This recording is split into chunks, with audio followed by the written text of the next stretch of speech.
Good evening, here are tonight's top stories. Bandits loot vehicles at the Clash of the Titans Chutney concert. Onderneming residents plead for relief from 2-month flooding caused by clogged drains. For drivers fined for various traffic offenses on the Eso Coast. A pedal cyclist dies after a collision on the Mandela to Eckles Highway. Police seize a firearm and arrest 4 individuals in a burglary operation. 2 Eso Coast residents sentenced for separate burglary charges. An 11-year-old Bartica boy succumbs to suspected dengue at Georgetown Public Hospital.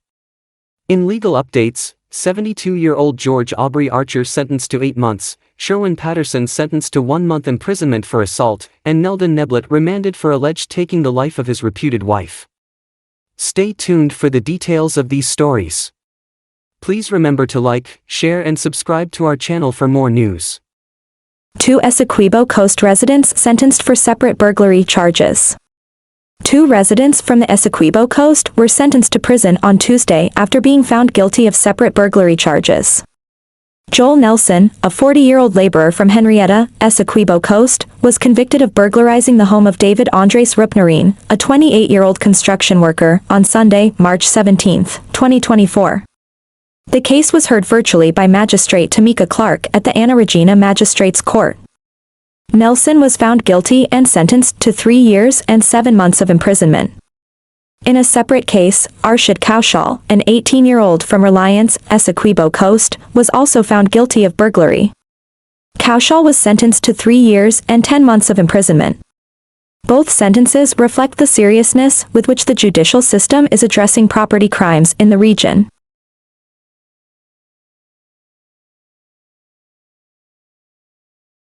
For drivers fined for various traffic offenses on the Eso Coast. In recent proceedings before Magistrate Tamika Clark at the Anna Regina Magistrates Court and the Charity Magistrates Court, 4 drivers were charged and fined for a range of traffic offenses. The fines imposed reflect the authorities' ongoing efforts to enforce traffic laws and maintain road safety. Otis Marks, hailing from Queenstown, Eso Coast, faced multiple charges and was fined a total of $57,500. The offenses he was found guilty of include failing to stop when required by police in uniform, failing to produce a driver's license, failing to behave in a civil and orderly manner, prohibition of tinted glass. Denzel Stevens, a laborer from Charity Extension Scheme, Eso Coast, admitted to several offenses and was fined $60,000. His charges include unlicensed driving, operating an uninsured motor vehicle, operating an uncertified motor vehicle. Another driver, Yogesh Rabalal of Richmond, Eso Coast, pleaded guilty to the offense of having an obscured ID mark on his motor vehicle. He was subsequently fined $50,000. Lastly, Kelvin Hardiel, a driver from Windsor Castle, Eso Coast, faced a charge for failing to have an ID mark on his motor vehicle. He also pleaded guilty and received a fine of $50,000. These cases underscore the importance of adhering to traffic regulations and the penalties that can result from non-compliance. The fines aim to deter future violations and enhance safety on the roads of the Eso Coast.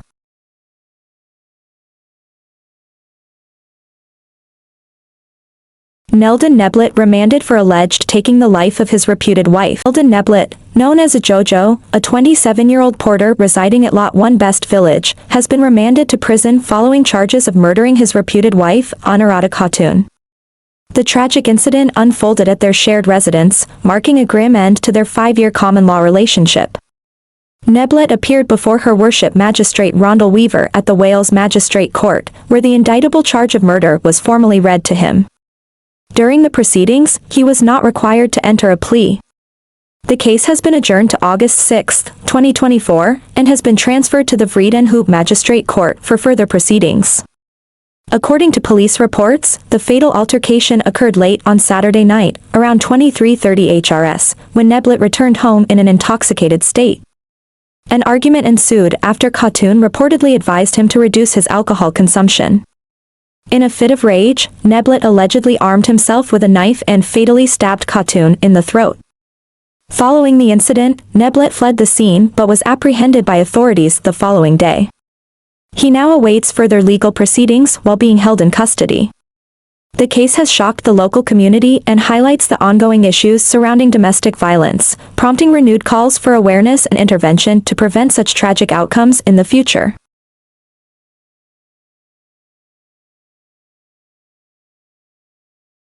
Pedal cyclist dies after collision on Mandela to Eckles Highway.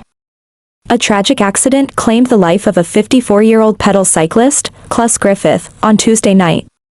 Griffith, a security guard residing at Nelson Street, Mocha, East Bank Demerara, was struck by a motor car, HD 1646, along the Mandela to Eckles Highway. The incident occurred around 22:15 HRS near Sheriff Security Service. Police headquarters reported that the vehicle was driven by 27-year-old Dexroy Fredericks. According to Fredericks, he was driving south along the eastern carriageway when he suddenly noticed Griffith riding his bicycle. Fredericks stated that Griffith attempted to cross from the western drive lane to the eastern drive lane, riding into the path of his vehicle. Despite applying brakes and attempting to swerve, Fredericks was unable to avoid hitting Griffith. The impact caused Griffith to be flung into the air, landing on the car's front windscreen before being dragged approximately 200 feet from the collision point. Emergency services were called, and Griffith was pronounced dead at the scene. His body has been taken to Memorial Gardens Funeral Home, where it awaits a post-mortem examination. A breathalyzer test conducted on Fredericks showed no traces of alcohol. The driver is currently in custody and is assisting police with their investigation into the accident. Bandits loot vehicles at Clash of the Titans Chutney concert. The annual Clash of the Titans Chutney concert held at the Guyana National Stadium on Saturday was marred by a spate of vehicle break-ins, leaving several patrons devastated. The concert, which attracted thousands of attendees, faced significant parking challenges, leading many to park their vehicles in the vicinity of Greenfield Park, Providence, EBD, as advised. Despite securing vehicle passes, numerous patrons were denied entry to the designated parking area within the Providence Stadium due to it being filled to capacity. One group of friends, among the unfortunate patrons unable to park inside, was directed by police to leave their car in Greenfield Park. They were assured of regular patrols and security measures. At around 2300 hours HRS, one woman from the group, who requested anonymity, discovered that their car had been broken into when she went to retrieve another pair of shoes. Valuables, including her Samsung S23 Ultra phone and important documents like her driver's license, were stolen. The woman raised the alarm, prompting other patrons to check their vehicles, revealing similar break-ins. Witnesses reported that several mirrors were also stolen from parked vehicles. The woman commented they'd gone away with another man's documents, highlighting the extent of the theft. Tensions escalated when another patron confronted a police officer about the break-ins, only to be threatened with arrest for disorderly behavior. The patron expressed frustration, noting that it was the police who had directed him to park in the now vulnerable area. While some victims reported the incidents to the police, others chose not to. Interestingly, the female patron's driver's license was later found on Broad Street, Georgetown, near Lotus Hardware Store by a passerby at around 1:30 HRS on Sunday, further complicating the situation. The concert, meant to be a night of entertainment and enjoyment, was overshadowed by the criminal activities, raising concerns over security measures at large public events. Sherwin Patterson sentenced to 1 month imprisonment for assault. Sherwin Patterson, a 42-year-old taxi driver from Zorg, Eso Coast, was sentenced to 1 month imprisonment for assaulting a 13-year-old schoolboy. The incident occurred on April 24, 2024, at Anna Regina, where Patterson allegedly wounded the teenager, a student of Cottonfield Secondary School. Details of the assault were not disclosed to the media, but following his arrest and charge, Patterson pleaded not guilty. A trial commenced before Magistrate Tamika Clark at the Anna Regina Magistrates Court. After the trial proceedings, on Tuesday, the presiding magistrate found Sherwin Patterson guilty of the assault charge. He was subsequently sentenced to 1 month imprisonment for the offense. This case underscores the seriousness with which the judiciary addresses cases of assault, particularly involving minors, aiming to uphold community safety and deter such incidents in the future. Police seize firearm and arrest 4 in Burbus operation. An intelligence-led Eyes in the Sky and cordon and search operation in the Central Police Station District resulted in the discovery of a 9mm firearm and the arrest of 4 individuals early Tuesday morning. The operation, conducted between 5:30 HRS and 6:11 HRS, was spearheaded by the Regional Divisional Detective Officer for Region 6. The police team targeted a property in Sheet Anchor Village, East Cange-Burbis, where they encountered 31-year-old businesswoman Delcina Lampkin. Upon arrival, Lampkin was informed of the purpose of the visit and consented to a search of the 2-story building. During the search, 26-year-old Rashane Pellew was seen attempting to escape by jumping from a window on the upper floor. He was quickly apprehended by the officers. A search of Pellew revealed a black 9mm pistol with 1 magazine. Additionally, a further search of the premises uncovered 8 cell phones. Pellew, along with 3 other individuals present in the home, was arrested and taken to the Central Police Station. The police also seized the firearm and the cell phones as evidence. Pellew is expected to face charges on Thursday.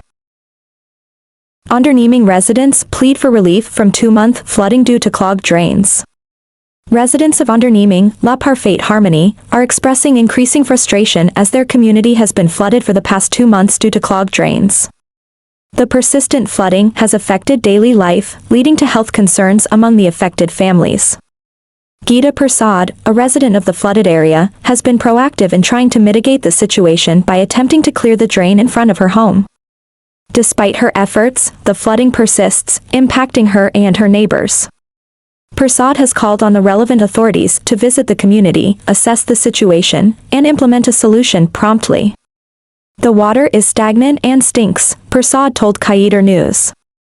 Only the houses on my side of the street are affected. The neighbors opposite us are not affected. Prasad, clearly distressed, has taken to social media to highlight the issue, posting a video of the stagnant water on Facebook. She pleaded, "I have been living with this water for 2 months now, and it is really bothering me. It is very unhealthy. We need help, we really need help.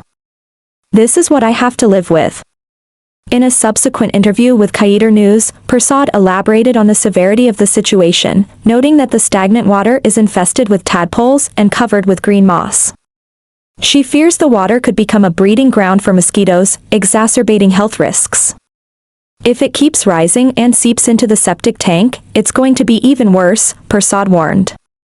She lives with her children and grandchildren, and out of concern for their health, she keeps them indoors to avoid contact with the dirty water. We have to carry them out when it's time for school, she added, underscoring the daily inconvenience caused by the flooding. Prasad's public plea for assistance is a call to action for the authorities to address the drainage issues in Onderneming. The residents hope for a swift response to restore normalcy and improve living conditions in their community. 72-year-old George Aubrey Archer sentenced to 8 months. George Aubrey Archer, a 72-year-old resident of Suddy Public Road, was sentenced to 8 months imprisonment for possession of a firearm and ammunition. Archer was initially arrested in September 2023 at the Onderneming Sandpit, Eso Coast, and charged by Magistrate Esther Sam at the Charity Magistrates Court in March 2024. On Tuesday, when the case was called, Archer, represented by attorney DeSantos, was found guilty of both charges. He was sentenced in absentia to 8 months imprisonment, in addition to a $50,000 fine for each charge. Following the verdict, Archer was taken into custody to serve his sentence. The charges stemmed from an incident where Archer was found in possession of a .32 Taurus pistol and 1 magazine containing 17 live .32 rounds of ammunition. The police, acting on information received, approached Archer and requested to search him. During the search, they discovered the firearm and ammunition in the waistband of his pants. When questioned, Archer admitted he did not have a firearm license, replying, "Officer, the gun is me own and me gat it to protect meself." He was then informed of the offense and subsequently cautioned. This case highlights the continued efforts by law enforcement to address illegal firearm possession and ensure community safety. 11-year-old Bartica boy succumbs to suspected dengue at Georgetown Public Hospital. An 11-year-old boy, Kushal Dubey, of Bartica, succumbed to suspected dengue fever while receiving treatment at the Georgetown Public Hospital. Kushal, a student of St. Anthony's primary school had fallen ill 3 days prior to his passing. Kushal was initially admitted to the Bardaka Regional Hospital, but as his condition worsened, he was transferred to the Georgetown Public Hospital for further tests and treatment. He arrived at the city hospital on Sunday and received immediate medical attention. Since he went in, they did not leave his side throughout the night into the morning, his father, Ajay Dubey, stated. Medical staff conducted several tests, which revealed that Kushal had dengue fever, pneumonia in his stomach, and was experiencing breathing difficulties. Despite the medical team's efforts, the child succumbed after a day at the hospital.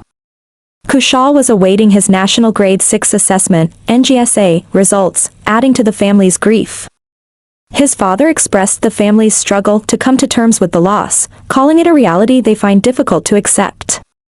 The health minister, Dr. Frank Anthony, recently reported that 398 people have been hospitalized with dengue in 2024. Over 18,000 tests have been conducted this year to monitor and control the spread of the disease, with 4,700 individuals testing positive. Dengue-related complications have resulted in 4 fatalities. Dengue, also known as breakbone fever, is a viral infection transmitted by mosquitoes, prevalent in tropical and subtropical climates. Dr. Anthony noted that recent weeks have seen fewer than 10 new hospital admissions, indicating a possible decrease in new cases. Public health officials are intensifying efforts to combat the outbreak, urging residents to eliminate standing water where mosquitoes breed, use mosquito repellent, and ensure homes are properly screened. Early detection and treatment are critical in managing dengue. Residents experiencing symptoms such as high fever, severe headache, pain behind the eyes, joint and muscle pain, rash, or mild bleeding are advised to seek medical attention immediately.